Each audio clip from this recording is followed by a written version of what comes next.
لله نحمده ونستعينه ونستغفره ونعوذ بالله من شرور أنفسنا وسيئات أعمالنا من يهده الله فلا مضل له ومن يضلل فلا هادي له وأشهد أن لا إله إلا الله وحده لا شريك له وأشهد أن محمدا عبده ورسوله يا أيها الذين آمنوا اتقوا الله حق تقاته ولا تموتن إلا وأنتم مسلمون يا أيها الناس اتقوا ربكم الذي خلقكم من نفس واحدة وخلق منها زوجها وبث منهما رجالا كثيرا ونساء واتقوا الله الذي تساءلون به والأرحام إن الله كان عليكم رقيبا يا أيها الذين آمنوا اتقوا الله وقولوا قولا سديدا يصلح لكم أعمالكم ويغفر لكم ذنوبكم ومن يطع الله ورسوله فقد فاز فوزا عظيما أما بعد فإن أصدق الحديث كتاب الله وخير الهدي هدي محمد صلى الله عليه وسلم وشر الأمور محدثاتها فإن كل محدثة بدعة وكل بدعة ضلالة وكل ضلالة في النار. Ikhwani fillah rahimakumullah. Pembahasan kita pada malam hari ini insyaallah terkait dengan terbunuhnya Husain bin Ali radhiyallahu anhu di Karbala dan hal yang terkait dengannya dari sikap atas wafatnya beliau radhiyallahu anhu. Ikhwan fillah rahimakumullah. Husain bin Ali bin Abi Thalib radhiyallahu anhu adalah cucu Rasulullah sallallahu alaihi wasallam dan adik daripada Al-Hasan bin Ali radhiyallahu anhu. Yang keduanya adalah cucu yang sangat disayang oleh Rasulullah sallallahu alaihi wasallam. Beberapa hadis menunjukkan kepada kita bagaimana kecintaan Rasulullah sallallahu alaihi wasallam kepada kedua cucunya ini. Dan keduanya juga memiliki keutamaan yang sangat besar. Walaupun Al-Hasan lebih utama daripada Al-Husain, sebagaimana disebutkan oleh sebagian ulama, karena Nabi SAW menyebutkan dalam hadis tentang Al-Hasan, Inna ibni hadha sayyidun wa sayuslih Allahu bihi baina ta'ifataini 'azimataini minal muslimin. Sesungguhnya anakku ini, yakni cucuku ini, sayyid, seorang pimpinan, seorang tokoh yang Allah Azza wa Jalla akan mendamaikan dengannya dua kelompok besar dari kaum muslimin, yaitu kelompok Ali bin Abi Thalib dan Muawiyah radhiyallahu anhum ajma'in ketika terjadi fitnah di antara keduanya dan yang mengikuti keduanya. Al-Hasan bin Ali radhiyallahu anhu ketika itu mengalah setelah wafatnya sang ayah Ali bin Abi Thalib, sehingga menyerahkan kepemimpinan kepada Muawiyah, dan inilah yang disebutkan oleh Nabi SAW bahwa beliau mendamaikan antara dua kelompok. Hal ini tidak disebutkan tentang Husain atau pada Husain, sehingga dari sini sebagian ulama mengatakan bahwa Al-Hasan lebih afdal daripada Al-Husain, dan Al-Hasan memang lebih tua daripada Al-Husain. Namun keduanya jelas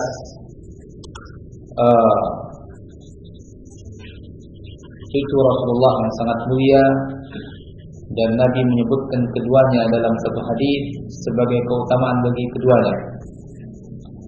Disebutkan dalam sebuah riwayat yang disahihkan oleh para ulama, di antaranya Syekh Al-Albani rahimahullah, "Atani Jibril fabashsharani bi anna al-Hasan wa Husain sayyida syababi ahlul jannah."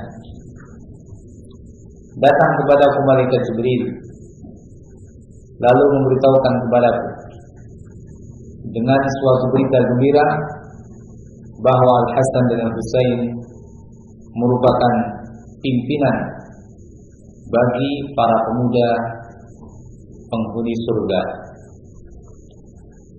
Dan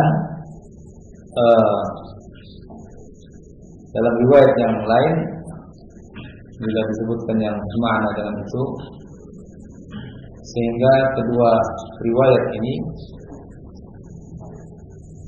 menunjukkan tentang keutamaan keduanya, Al-Hasan dan Al-Husain. Ikhwan fillah rahimakumullah. Adapun kematian Al-Husain sesungguhnya telah diberitakan oleh Rasulullah SAW kepada umatnya, dan ketika itu malaikat Jibril sudah memberitahukan kepada Nabi SAW akan kejadian pembunuhan terhadap Al-Husain. Yang ini kalau begitu merupakan salah satu berita kenabian yang kemudian betul-betul terjadi sebagaimana diberitakan oleh Rasulullah SAW. Dikisahkan dalam riwayat Ahmad bahwa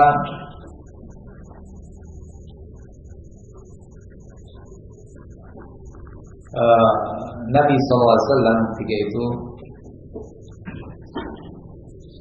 bersama, disebutkan di sini, saya bacakan, diriwayatkan dari Abdullah bin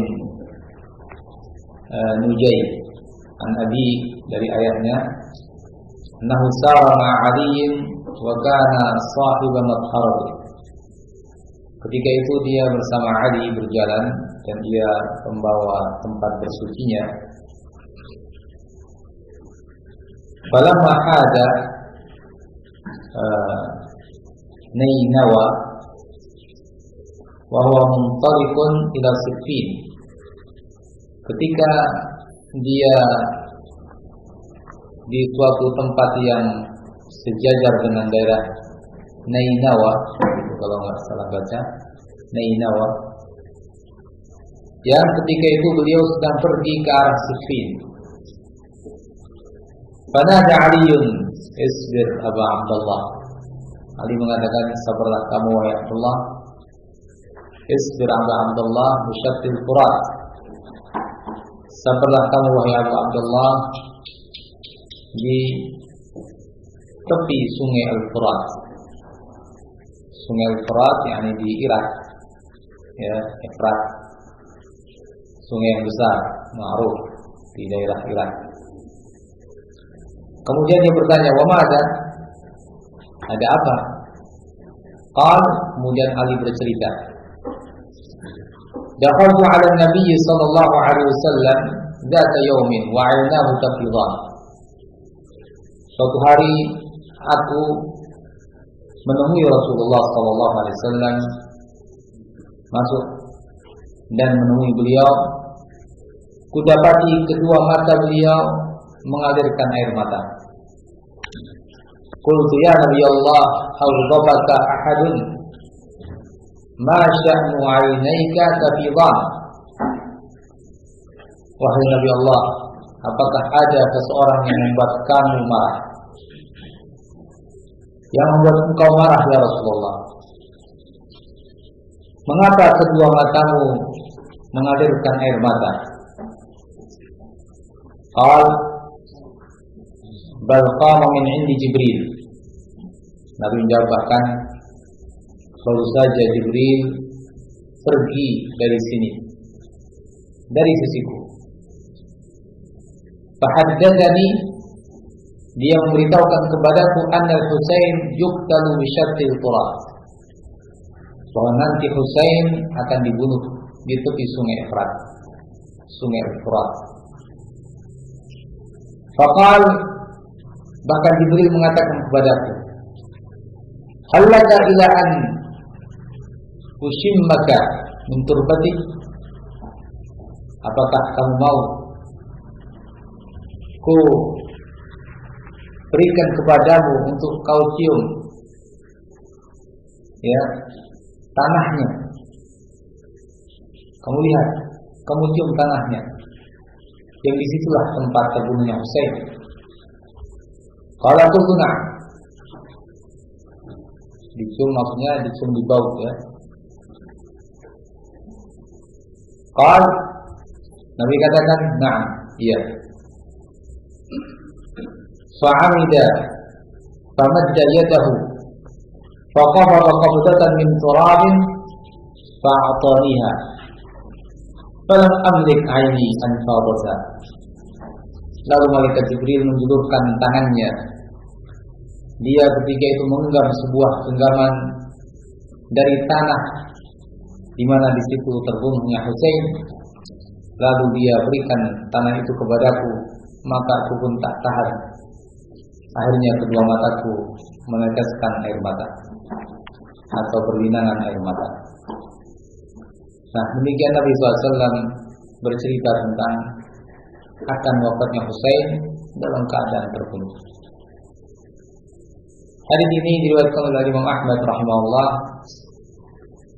dan di sana ada dukungan-dukungan yang membuatnya menjadi hadis yang sahih, sebagaimana ditakrij, diterangkan secara luas oleh Syekh Al-Albani rahimahullah dalam kitabnya As-Silsilah As-Sahihah nomor yang ke-1171.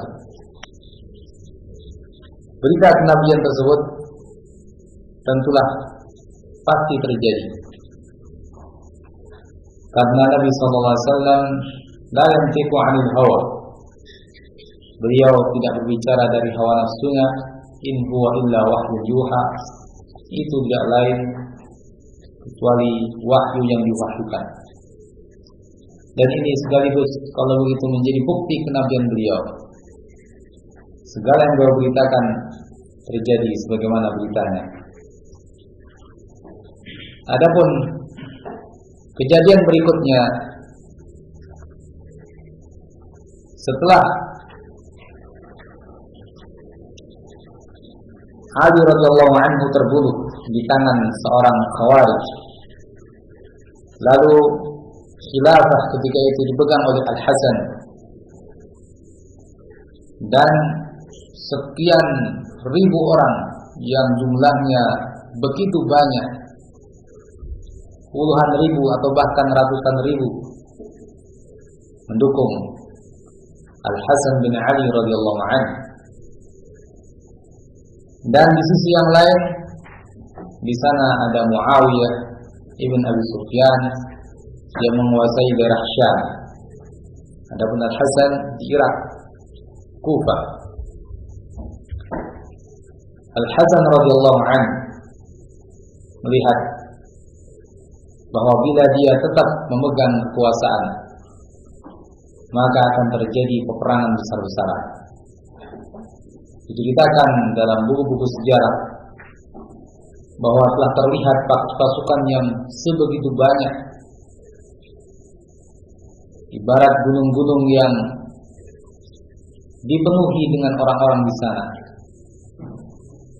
Tak terhitung umat yang begitu banyak siap melakukan peperangan. Maka Al-Hasan berpikir, dan di sisi yang lain pun Muawiyah berpikir, sekian banyak wanita-wanita akan menjadi janda, dan sekian banyak anak-anak akan menjadi yatim. Maka terjadilah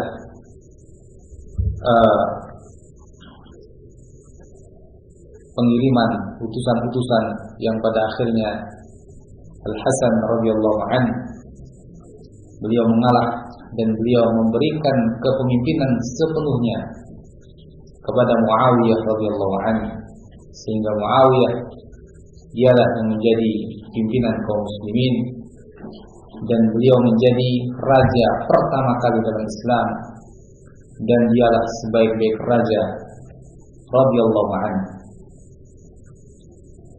Nah, berjalanlah waktu sampai pada akhirnya Al-Hasan radhiyallahu anhu meninggal, dan kepemimpinan tetap pada Muawiyah. Di saat Muawiyah sudah mulai menuju ke akhir kepemimpinannya, nampak bahwa Muawiyah radhiyallahu anhu akan memberikan kepemimpinan itu kepada putranya yang bernama Yazid bin Muawiyah. Nah, yang pada akhirnya jadilah Yazid bin Muawiyah sebagai pengganti Muawiyah. Umat pun berbaiat kepada Yazid. Namun di sana beberapa orang enggan untuk membaiat Yazid, karena memang banyak berita yang tidak enak didengar tentang Yazid bin Muawiyah, sehingga terjadilah keraguan-raguan pada Yazid rahimahullah ta'ala. Karena itu akhirnya Al-Hasan Al-Husain dan disebutkan juga Abdullah bin Zubair belum membaiat Yazid. Saat itu Al-Husain dan Abdullah bin Zubair belum membaiat Yazid. Dengan sebab apa? Tadi yang kita sebutkan, berita-berita yang tidak mengenakan tentang maksiat yang dilakukan oleh Yazid. Nah, pada tahun ke-60 Hijriah, akhirnya berita tidak baiatnya Husain terdengar oleh orang-orang Kufah, yang mereka itu adalah sebelumnya sebagai para pendukung Ali radhiyallahu anhu. Tapi sebetulnya orang-orang Kufah ini terkenal sejak dahulu penuh dengan muskilah, penuh dengan problem. Sehingga ketika muncul Yazid sebagai pimpinan, tentu orang-orang Kufah ini tidak mau, karena mereka memang orang yang selalu bikin masalah. Bahkan Ali radhiyallahu anhu sendiri, beliau sudah begitu merasakan bagaimana jeleknya loyalitas orang-orang Kufah, bagaimana akhlak mereka, dan berbagai macam kekecewaan Ali radhiyallahu anhu terhadap mereka. Ikhwan fillah rahimakumullah, sehingga mereka menampakkan bahwa mereka tidak mau membaiat kecuali Ali dan anak-anaknya. Akhirnya mereka pun mengirimkan surat-surat yang berisikan pernyataan dan tanda tangan bahwa mereka akan membaiat Husain. Sampailah kepada Al-Husain surat-surat itu, yang ketika itu berjumlah cukup banyak, lebih daripada 500 surat. Nah, dalam kondisi Al-Husain radhiyallahu anhu belum berbaiat kepada Yazid, maka diterimalah surat-surat itu kepada dari orang-orang oleh Al-Husain, sehingga Al-Husain ingin melakukan pengecekan apakah betul orang-orang itu menginginkan Al-Husain untuk dibaiat sebagai khalifah. Akhirnya dia pun putus anak pamannya yaitu Muslim bin Aqil. Aqil ini adalah paman Al-Husain, Aqil bin Abi Thalib, saudara Ali bin Abi Thalib. Setelah dia sampai di Kufah, dia pun melihat betul-betul bahwa di sana banyak orang-orang yang menginginkan Al-Husain untuk dibaiat. Akhirnya terjadilah baiat kepada Al-Husain, walaupun Al-Husain belum datang ketika itu, di rumah seseorang yang bernama Hani bin Urwah. Nah, tentu berita seperti ini akhirnya terdengar oleh Yazid bin Muawiyah, karena ini bukan lagi gerakan yang sifatnya rahasia, karena jumlahnya begitu banyak. Yazid bin Muawiyah yang berada di Syam menerima berita tersebut, maka dia pun segera mengutus seorang utusan, yaitu Ubaidullah bin Ziyad. Dia adalah gubernur Basrah ketika itu, untuk menyelesaikan persoalan ini, dan agar dia pergi ke Kufah serta menghalangi gejolak yang terjadi di Kufah, supaya jangan sampai Al-Husain dibaiat oleh orang-orang yang di sana. Berangkatlah Ubaidullah bin Ziyad menuju Kufah. Dia pun mulai mencari-cari berita dan bertanya-tanya, sampai pada kesimpulan bahwa rumah Hani bin Urwah itulah tempat Muslim bin Aqil, yang disitulah terjadi pembaiatan kepada Al-Husain. Maka dipanggillah Hani bin Urwah, dan dia pun ditanya tentang persoalan-persoalan itu. Dia pun menjawab dengan jawaban yang begitu tegas tentang semua yang terjadi. Akhirnya Hani bin Urwah ditahan. Penahanan Hani bin Urwah akhirnya sampai kepada Muslim bin Aqil. Maka Muslim bin Aqil tidak terima, karena dia telah berbaiat dan menyatakan pembelaannya kepada Husain. Maka tentu dia pun harus dibela ketika diperlakukan seperti itu, menurut Muslim bin Aqil. Sehingga Muslim bin Aqil pergi menuju Ubaidullah bin Ziyad dan mengepung istananya dengan jumlah pasukan yang cukup banyak, yaitu 4.000 pasukan di waktu siang. Pergilah ke sana dan mengepung di istananya. Nah, ketika terjadi pengepungan itu, Ubaidullah bin Ziyad bangkit. Dia tidak langsung melawan, namun dia dengan pidatonya, dia menakut-nakuti orang-orang yang bersama Muslim bin Aqil, bahwa nanti bakal datang pasukan dari Syam. Dia pun terus memberikan kepada mereka rasa takut, dan di sisi yang lain dia pun memberikan harapan kepada mereka hal yang sifatnya duniawi.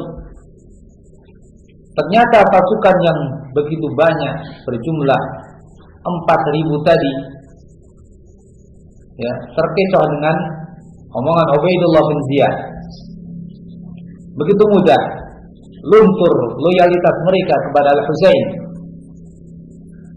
Akhirnya dengan serempak mereka meninggalkan Muslim bin Aqil. Bayangkan di mana loyalitas wala mereka kepada Al-Husain. Dan ini sudah menjadi tabiat mereka sejak dahulu. Ya, mereka mengeluhkan, termasuk Ali radhiyallahu anhu, tentang orang-orang Kufah. Ini sebagai salah satu bukti Secara serentak mereka pergi dan tidak tersisa kecuali hanya 30 orang saja dari 4.000 orang. Yang lebih tragis lagi, sampai waktu maghrib hanya tersisa Muslim bin Aqil dan semuanya telah pergi, ditinggalkan seorang diri. Maka merupakan kesempatan yang berharga bagi Ubaidullah bin Ziyad untuk kemudian menangkap Muslim bin Aqil, dan akhirnya Ubaidullah bin Ziyad memutuskan untuk membunuh Muslim bin Aqil. Namun Muslim bin Aqil rahimahullah ta'ala meminta kepada Ubaidullah bin Ziyad suatu permintaan sebelum dilakukannya eksekusi tersebut. Dia pun mengatakan dan meminta izin untuk mengirim sebuah surat, mengirimkan sebuah surat kepada Al-Husain, dan agar disampaikan surat itu betul-betul kepada Al-Husain. Isi surat tersebut adalah irji' bi ahlik wa la yaghurrannaka ahlul Kufah fa inna ahlal Kufah qad kadzabuka wa kadzabuni wa laysa likadzibin ra'yun. Kembalilah engkau wahai Al-Husain bersama keluargamu, karena Al-Husain perginya bersama keluarga, laki-laki perempuan. Maka surat Muslim bin Aqil kepada Al-Husain agar Husain kembali bersama keluarganya, jangan dilanjutkan perjalanan ke Kufah. Wala yaghurrannaka ahlul Kufah, jangan sampai kamu terkecoh oleh orang-orang Kufah, karena sesungguhnya orang-orang Kufah mereka telah berdusta kepadamu sebagaimana mereka berdusta terhadapmu, dan tidaklah ucapan orang yang berdusta bisa dipegangi. Ini pesan terakhir Muslim bin Aqil kepada Al-Husain. Kemudian dibunuhlah Muslim bin Aqil rahimahullah ta'ala, dan pembunuhan itu terjadi pada hari Arafah. Namun sebelum terjadinya pembunuhan ini, Muslim bin Aqil sudah mengirimkan surat juga. Ketika dia melihat dukungan yang kuat dari orang-orang Kufah, maka dia pun menyuruh Al-Hasan untuk datang. Nah, itu semua sebelum terjadinya kejadian terakhir, sebelum dia melihat bagaimana pengkhianatan orang-orang Kufah itu. Nah, surat yang pertama telah diterima oleh Al-Husain, dan Al-Husain menanggapi, sehingga ketika itu, yaitu pada hari Tarwiyah, yakni tanggal 8 Dzulhijjah, dan tanggal 9-nya Muslim bin Aqil terbunuh. Nah, surat yang pertama diterima oleh Al-Husain. Maka pada hari Tarwiyah dia berusaha untuk pergi ke Irak bersama orang-orang yang bersamanya untuk menyambut harapan orang-orang Kufah ketika itu, dan dia belum tahu apa yang terjadi pada Muslim bin Aqil.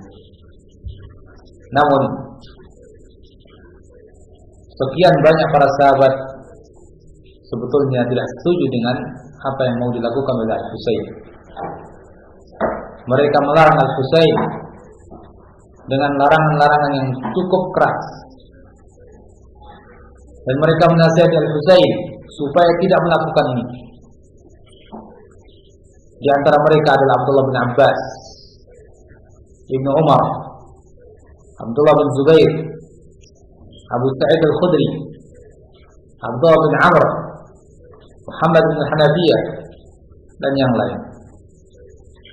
Mereka semuanya melarang dengan larangan yang sangat tegas dan sangat menyayangkan Al-Husain dan sangat kasihan kepada Al-Husain, karena mereka para sahabat tersebut yakin seyakin-yakinnya bahwa Al-Husain bakal dikhianati, walaupun mereka belum tahu berita tentang Muslim bin Aqil. Tapi dari pengalaman, itulah Kufah dan itulah orang-orang Kufah. Ya. Sampai sebagian mereka mengatakan, seandainya tidak takut malu pada orang-orang, aku akan tarik kamu, wahai Al-Husain, sampai kamu nggak bisa pergi kecuali mengalahkan aku. Sedemikian kuat upaya para sahabat radhiyallahu anhum ajma'in. Di antaranya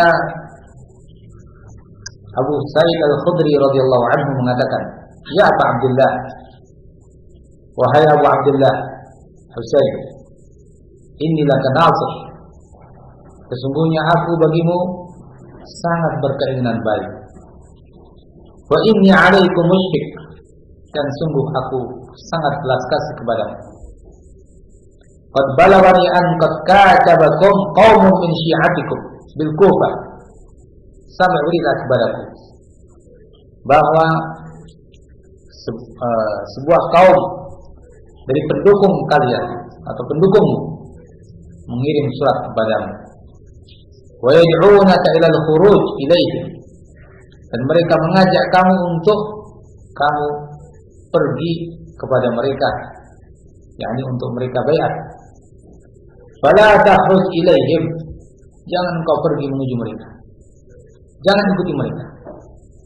Fa inni sami'tu abaka, karena aku mendengar ayahmu Ali bin Abi Thalib, aku dengar ayahmu pernah mengatakan di Kufah, wallahi, ini pernyataan Ali, wallahi qad madaltuhum wa abghadtuhum, demi Allah aku sudah bosan dengan mereka dan aku sangat marah terhadap mereka. Wa malluni wa abghaduni, dan mereka juga bosan terhadapku dan benci kepadaku. Wa ma yakunu minhum wafa'un qat, mereka tidak pernah memenuhi janji sama sekali. Wa man faza bihim bisahmil akhyar, wallahi ma lahum min niyatin wala azmin ala amrin wala sabrin ala sayf, demi Allah mereka tidak punya niat-niat baik, tidak punya tekad yang kuat dalam suatu urusan, dan tidak bisa bersabar dalam peperangan. Nah, ini pengalaman Ali bin Abi Thalib yang selama ini pendukung-pendukungnya banyak dari orang-orang Kufah. Maka Abu Sa'id Al-Khudri menasihatkan kepada Husain supaya tidak berangkat berdasarkan pengalaman ayahnya. Sudah cukup. Kalau ayahnya dikhianati, apalagi Husain. Maka Ibnu Umar radhiyallahu anhu juga mengatakan kepada Husain, "Inni muhaddithuka haditsan, wahai Husain, aku akan sebutkan kepadamu suatu hadis. Inna Jibril atan Nabiyya sallallahu alaihi wasallam fa khayyarahu baina dunya wal akhirah." Sesungguhnya malaikat Jibril datang kepada Nabi sallallahu alaihi wasallam. Lalu malaikat Jibril memilihkan untuk Nabi sallallahu alaihi wasallam antara dua pilihan. Menawarkan kepada Nabi sallallahu alaihi wasallam antara dua pilihan, yaitu dunia atau akhirat. Fakhtarul akhirah. Nabi memilih akhirat. Walam yuridid dunia, dan Nabi tidak menginginkan dunia.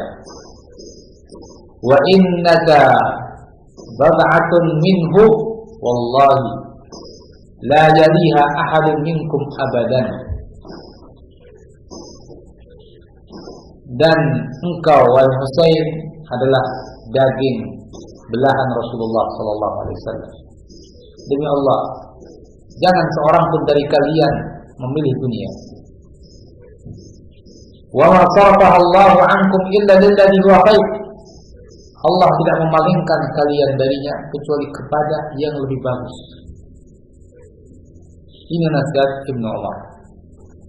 Fa'aba Husain masih tetap belum mengikuti kehendak para sahabat itu. Dia tetap ingin berangkat. Akhirnya kata Ibnu Umar,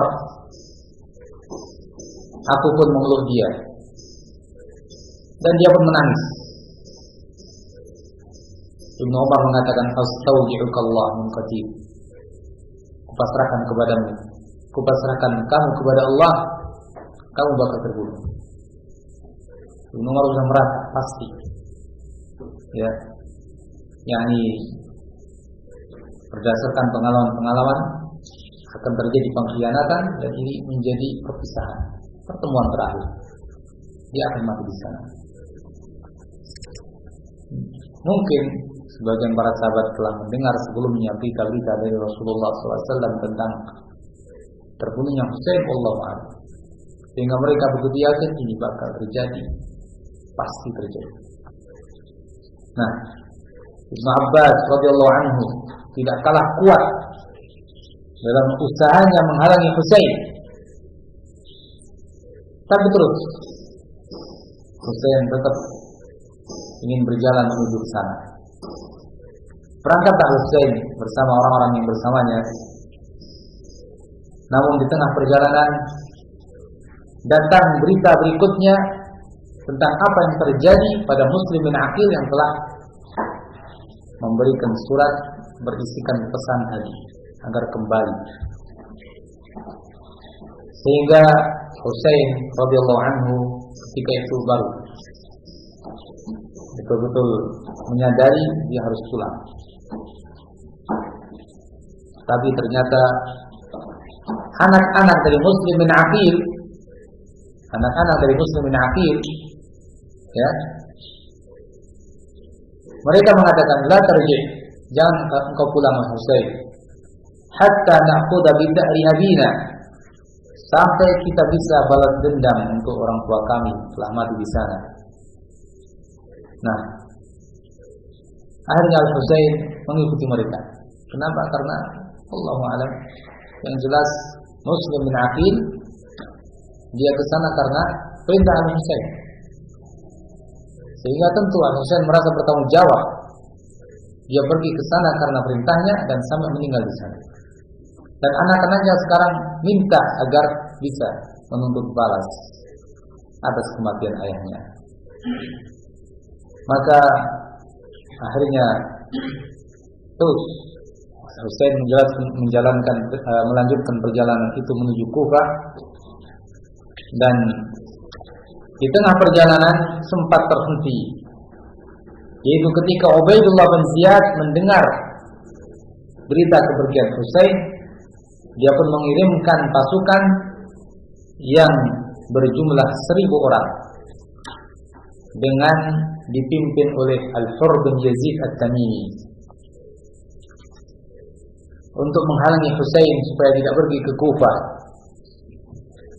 Ketika Al-Hurr berjumpa dengan Husain di daerah Al-Qadisiyah dan berusaha menghambat Husain untuk melanjutkan perjalanan, maka Al-Husain mengingatkan kepadanya, "Ibta'id anni, sakilatka ummuk."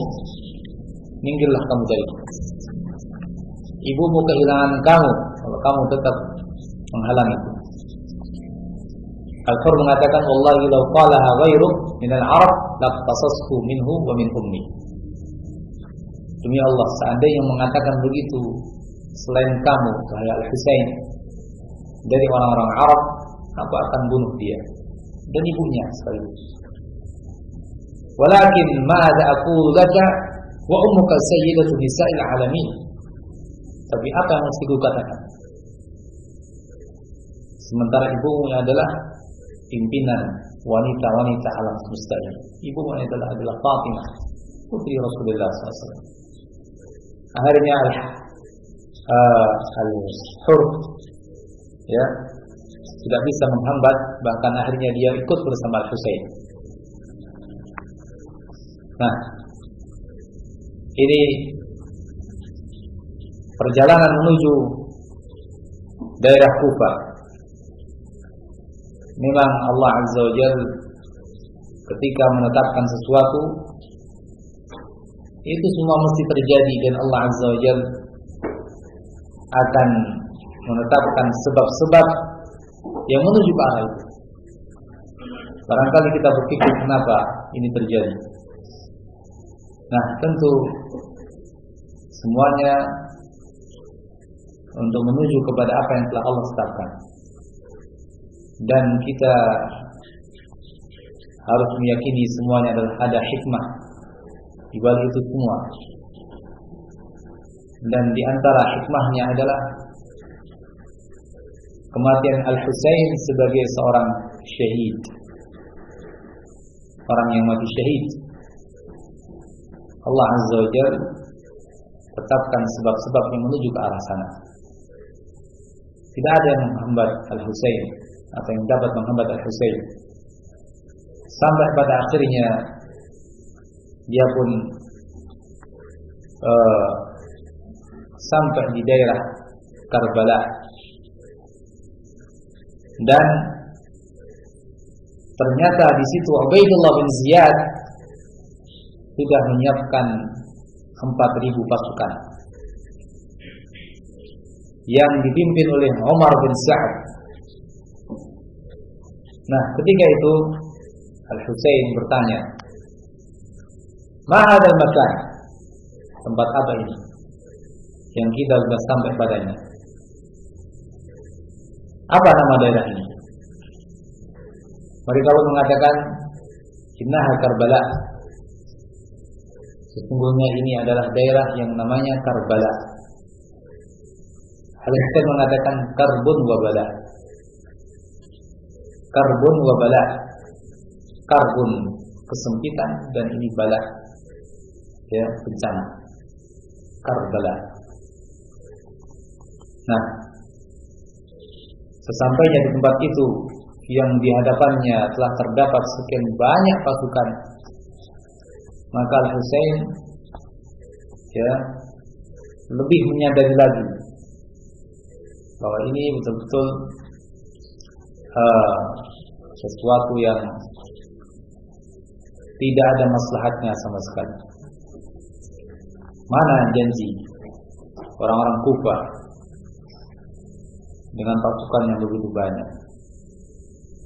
Ternyata Al-Husain di situ justru disambut oleh pasukan Ubaidullah bin Ziyad yang siap untuk menghadapi Al-Husain bersama orang-orang yang bersamanya. Ya. Ahibati fillah rahimakumullah, ketika Al-Husain mulai menyadari pengkhianatan orang-orang Kufah, maka beliau pun mulai mengingatkan orang-orang yang bersamanya, seperti disebutkan tadi bahwa Al-Husain di malam itu, di malam tanggal 10 bulan Muharram, beliau berdoa memohon kepada Allah Azza wa Jalla, meminta kepada Allah Azza wa Jalla, sampai didengar oleh saudaranya Zainab, dan Zainab begitu sedih mendengar doa-doa dan beberapa bait syair yang dibacakan oleh Al-Husain, sampai ia pun mendekati Al-Husain, dan Al-Husain menasihati. Di saat itu Al-Husain sudah begitu yakin apa yang bakal terjadi di esok hari, maka dia pun berpesan seperti yang tadi kita sebutkan, "Inni uqsimu billah wa abirri qasam." Sesungguhnya aku bersumpah kepada Allah, dan tolong dukung aku untuk terlaksanakannya sumpah tersebut. Ia pun mengatakan, "La tashukki alayya jaiba." Jangan kamu robek-robek untuk meratapi aku merobek-robek bajumu. Wala tahmishi alayya wajha, jangan kamu cakar-cakar wajahmu untuk meratapi aku. Wala tad'i bil waili wat thubur in ana halak, jangan kamu mengucapkan ucapan-ucapan kecelakaan bila aku nanti mati. Ya, kesedihan pun semakin mendalam dirasakan oleh Zainab, sehingga ya tangisan-tangisan di malam itu membuat suasana semakin sedih. Maka Al-Husain radhiyallahu anhu pernah juga mengatakan sebagaimana dalam sebuah riwayat,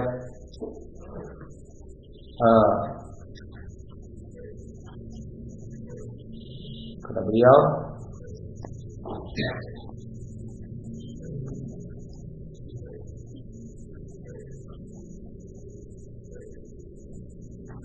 inni la ahsibul qawm illa muqatilikum ghadan wa qad adintu lakum jami'an fa antum fi hillin minni.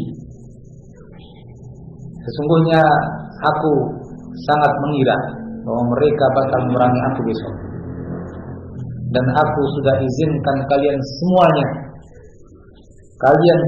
halal. Yang mau pulang silakan. Tapi tentunya mereka ya tidak mau pulang. Bagaimana mereka akan pulang dan meninggalkan Husain? Maka mereka pun tetap akan bersama Husain apapun yang terjadi. Nah, kemudian Husain sempat mengatakan kepada Ubaidullah bin Ziyad, kepada Umar bin Sa'ad, yang itu utusannya Ubaidullah bin Ziyad, imma an tad'uni arji'. Karena melihat kondisi yang seperti ini, sudah, kalau begitu pilihan yang pertama, biarkan aku pulang. Pilihan yang kedua, kalau tidak, biarkan aku pergi ke Yazid. Disebutkan pula oleh Ibn Taimiyah rahimahullah bahwa beliau Al-Husain radhiyallahu anhu memberikan 3 pilihan. Ya, imma kembali atau pergi ke salah satu suhur muslimin, kapal batas muslimin dengan negeri-negeri kafir, atau ke Yazid, ya, atau ke tempat yang lain. Saya lupa, kalau tidak salah ingat 3 hal itu disebut oleh Ibn Taimiyah rahimahullah. Yang jelas di sini sangat nampak niatan baik Al-Husain, dan bahwa dia tidak lagi mau melanjutkan keinginannya untuk dibaiat oleh orang-orang Kufah. Poin ini sangat penting bagi kita, karena ini menunjukkan bahwa Al-Husain akhirnya ingin tunduk kepada Yazid dan berbaiat kepada Yazid, sehingga tidak dibenarkan kalau Al-Husain melakukan pemberontakan kepada Yazid. Itu tidak benar, karena pada akhir keadaan beliau menyatakan hal-hal tersebut. Nah, setelah terjadi kesepakatan itu, maka Umar bin Sa'ad mengatakan, kalau begitu engkau utus utusan kepada Yazid, dan aku akan utus utusan kepada Ubaidullah bin Ziyad. Nah, ternyata Ubaidullah bin Ziyad mengatakan Al-Husain harus dijadikan sandera. Nah, setelah berita itu sampai kepada Al-Husain, Husain mengatakan, tidak, saya nggak mau dijadikan sandera. Maka akhirnya Umar bin Sa'ad tetap berusaha untuk menangkap, dan terjadilah peperangan. Namun peperangan yang sangat tidak seimbang, Karena Husain yang di satu pihak hanya memiliki 73 pasukan, 73 orang yang siap berperang. Mungkin yang lain hanya anak-anak kecil ataupun wanita dari keluarganya. Adapun yang muqatil, orang yang berperang, siap berperang hanya 73 orang. Sementara musuh yang dihadapi adalah 5.000 orang. Nah, sangat tidak seimbang. Ditambah di sini, yakni dari pasukan Kufah yang bergabung dengan Husain 30 orang, yang di antara mereka adalah Al-Hurr bin Yazid At-Tamimi yang tadi kita sebutkan kisahnya ketika bertemu dengan Al-Husain di Al-Qadisiyah. Nah, akhirnya karena peperangan yang sama sekali tidak seimbang, walaupun orang-orang yang bersama Al-Husain begitu kokoh, begitu tangguh, tapi karena jumlah yang sangat tidak seimbang, maka akhirnya orang-orang yang bersama Husain hampir semuanya meninggal. Tinggal Husain seorang diri dari mereka yang bertempur, tapi beliau bagaikan singa yang begitu pemberani menghadapi orang-orang itu semuanya. Nah, namun di sisi lain, orang-orang yang menyerang Husain, mereka sebetulnya bagaimanapun punya perasaan yang tidak sepenuhnya memerangi Husain. Kenapa? Karena ini cucu Rasulullah Sallallahu Alaihi Wasallam, sehingga masing-masing dari mereka seolah mengatakan biar yang lain, biar yang lain. Namun ada satu orang yang sangat jelek, seorang yang bernama Shammar bin Dhiljawshan, orang yang begitu jelek. Tiba-tiba dia pun melemparkan tombaknya kepada Al-Husain, sehingga terjatuh Al-Husain dan beberapa orang maju untuk menghabisi Al-Husain, bahkan sampai memotong kepala Al-Husain radhiyallahu anhu. Apakah itu Shammar bin Dhiljawshan? Dikatakan pula orang lain yang bernama Sinan bin Anas An-Nakhai. Wallahu a'lam. Radhiyallahu anhu Husain, semoga Allah meridai Husain. Dia terbunuh sebagai seorang yang syahid, yang sa'id, yang bahagia. Sebagaimana ayahnya terbunuh, sebagaimana Umar, sebagaimana Utsman, Umar dan Umar radhiyallahu anhu ajma'in terbunuh. Ikhwan fillah rahimakumullah, terbunuh bersama Husain ini keluarganya yang jumlahnya begitu banyak, dan di antara mereka dari putra-putra Ali bin Abi Thalib, yakni saudara-saudara Al-Husain, adalah Abu Bakar, Muhammad, Utsman, Ja'far dan Al-Abbas. Adapun dari anak-anak Al-Husain sendiri yang terbunuh adalah Ali Al-Akbar dan Abdullah. Bahkan dari anak Al-Hasan juga ada yang terbunuh, yaitu Abu Bakar, Abdullah dan Al-Qasim. Dan dari anak-anak Aqil, yakni saudara Muslim yang terbunuh sebelumnya, Ja'far, Abdullah, Abdurrahman, Abdullah bin Muslim bin Aqil. Dan dari anak Abdullah bin Ja'far adalah Aun dan Muhammad. Ini dari keluarga Ahlul Bait. Mereka terbunuh dalam peristiwa itu. Nah, di samping tentunya Al-Husain sendiri bersama Muslim bin Aqil yang sebelumnya terbunuh. Ummu Salamah radhiyallahu anha pernah mengatakan, "Kana Jibril inda Nabi sallallahu alaihi wasallam wal Husain ma'i." Pernah dulu mereka Jibril di sisi Nabi sallallahu alaihi wasallam dan Husain ketika itu bersamaku. Ummu Salamah. Fabaka Al-Husain fataraktuhu. Husain ketika itu menangis. Aku pun meninggalkan Husain. Sehingga dakhala 'ala Nabi sallallahu alaihi wasallam. Husain masuk menemui Nabi. Badana minan Nabi, dan mendekati Nabi SAW. Faqala Jibril yang ketika itu ada di sana mengatakan, "Atuhibbuhu ya Muhammad?" Wahai Muhammad, apakah kamu suka dengan anak itu?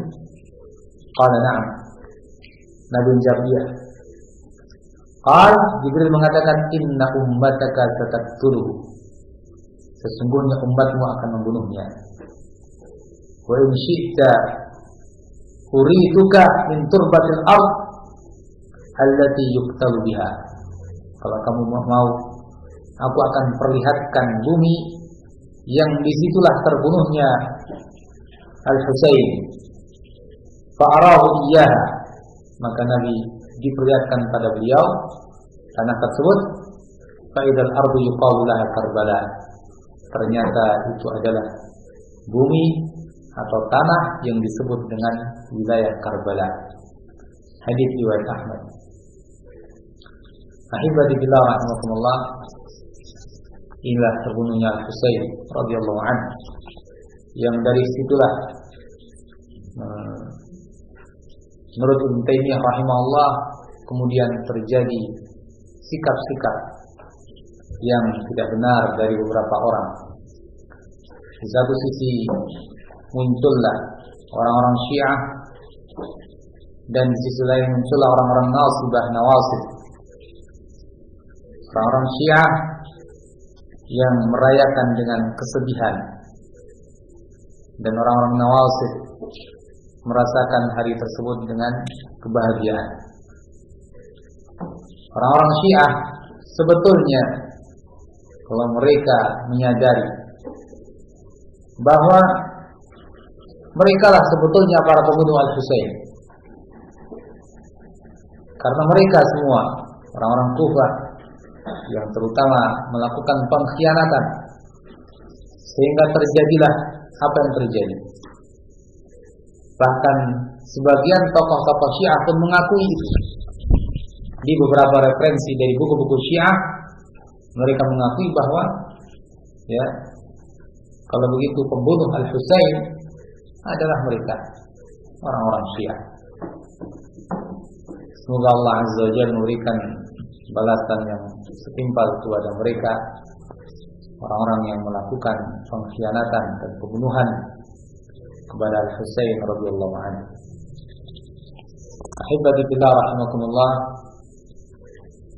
Nah, bagaimana sikap kita selaku seorang muslim dengan kejadian tersebut? Bagaimana telah disebutkan tadi bahwa ada dua sikap yang bertolak belakang. Maka kita tidak boleh mengikuti sikap-sikap tersebut. Bahkan sikap yang benar adalah sebagaimana kita menghadapi musibah yang lain. Kita bersabar dan kita ucapkan inna lillahi wa inna ilaihi raji'un. Kita mendoakan Al-Husain agar Allah Azza wa Jalla meridainya dan mengasihinya, dan juga orang-orang yang bersamanya, agar Allah Azza wa Jalla memberikan kepada mereka tempat yang layak di surga.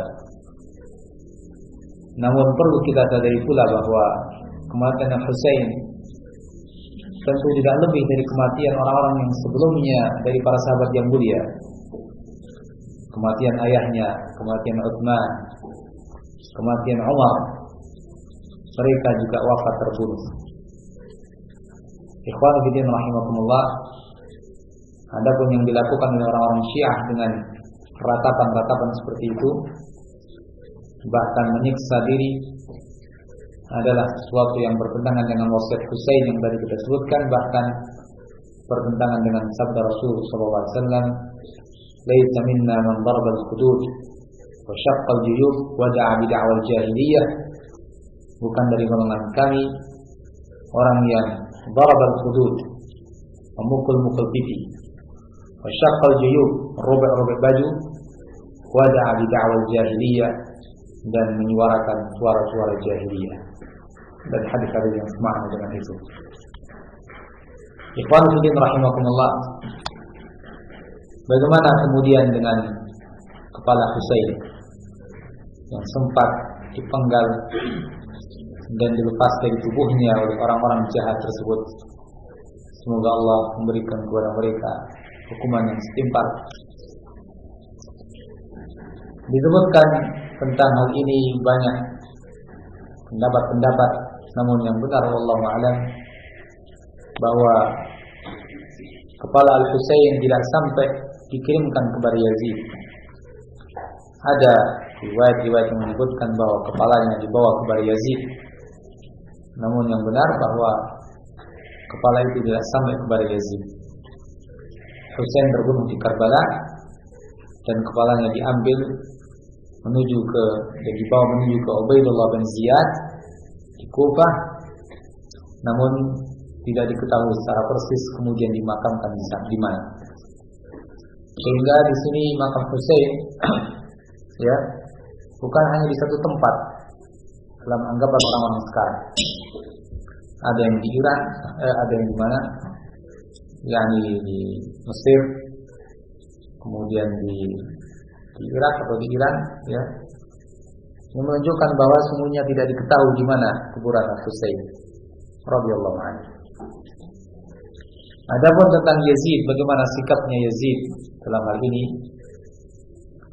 Sesungguhnya Yazid dengan kondisi beliau yang seperti itu, dan ulama rahimahullah tidak mendukung Yazid dengan kondisinya yang seperti itu.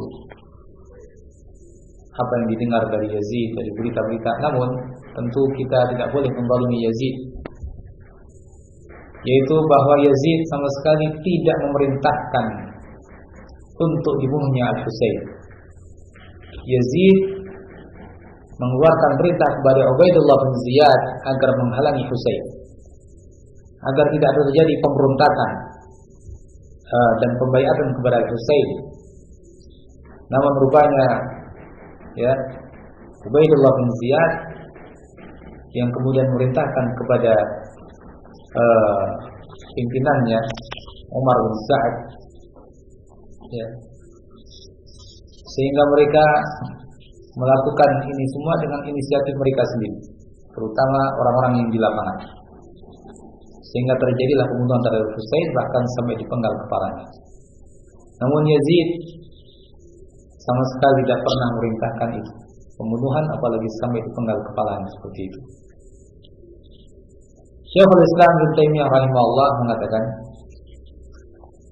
anna Yazid bin Muawiyah lam ya'mur bi qatl Husain, bahwa Yazid bin Muawiyah tidak memerintahkan untuk dibunuhnya Al-Husain bittifaqi ahli naql, dan ini dengan kesepakatan para ahli sejarah. Walakin kataba ila Ibn Ziyad an yamna'ahu an wilayah al-Iraq, dia hanya menuliskan surat kepada Ubaidullah bin Ziyad untuk menghalanginya dari kepemimpinan di Irak. Walamma balagha Yazid qatl Husain adhar at-tawajjuh ala dhalik, dan ketika sampai kepada Yazid berita terbunuhnya Husain, maka Yazid menampakkan kesedihannya akan kejadian tersebut. Bahkan tampak beliau menangis di rumahnya, dan tidak pernah sama sekali Yazid kemudian menahan atau menawan keluarga Husain dari wanita-wanita yang tersisa. Tentu seperti yang tadi kita sebutkan bahwa Al-Husain pergi bersama keluarga, sehingga di sana ada anak-anak wanita, istrinya. Tidak sama sekali Yazid kemudian menjadikan mereka tawanan. Bahkan Yazid memuliakan keluarganya, keluarga Husain, dan membolehkan mereka untuk pulang ke negeri mereka dengan mulia. Adapun riwayat-riwayat yang menunjukkan bahwa wanita-wanita keluarga Nabi dihinakan, maka itu sama sekali riwayat yang batil, tidak ada dasarnya. Bahkan orang-orang Bani Umayyah, mereka tetap menghormati Bani Hashim, mereka tetap menghargai Bani Hashim, sehingga tidak ada pada kejadian itu seorang pun dari wanita Hashimiyah yang dijadikan tawanan. Nah, Dalam hal ini banyak juga riwayat yang macam-macam tentunya, antara yang mendukung, yang menentang, tapi tentunya kita harus menerima riwayat yang benar dan jangan sampai kita menzalimi siapapun. Dan itulah yang disimpulkan oleh Syekhul Islam Ibn Taimiyah rahimahullah ta'ala. Inilah tentang kejadian terbunuhnya Al-Husain radhiyallahu anhu. Semoga kita bisa mengambil pelajaran darinya dan kita bisa menyikapi dengan sikap yang benar, tidak terkecoh oleh apa yang dilakukan orang-orang Syiah yang menampakkan pembelaan tapi mereka sebetulnya melakukan pengkhianatan. Tidak pula seperti orang-orang Nawasib yang musuh Ahlul Bait. Wallahu ta'ala a'lam. Subhanakallahumma wa bihamdika asyhadu an la ilaha illa anta astaghfiruka wa atubu ilaik. Alhamdulillahirabbil alamin.